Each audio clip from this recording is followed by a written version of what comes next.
বেহেশতে নাকি প্রচুর আঙ্গুর ফল পাওয়া যাবে। আঙ্গুর একটা বেহেশতীয় ফল। তো সেই বেহেশতীয় ফলটা এখানে আমরা বাই ডিফল্ট অটোমেটিক্যালি পেয়ে গেছি একদম বাসার সাথে।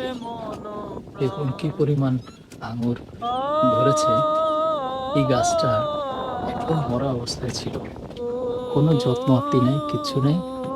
হঠাৎ করে এই সামার সিজন আসছে আর সে একদম ফুলে ফেপে একাকার হয়ে গেছে।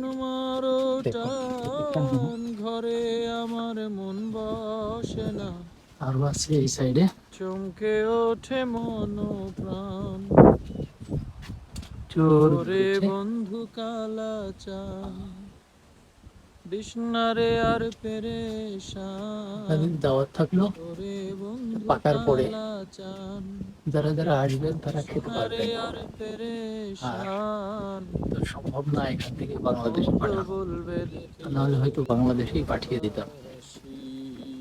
একদম ঘরের জানালার পাশে বেহেশতীয় ফল। বাজায় না এত বিষের বাঁশি।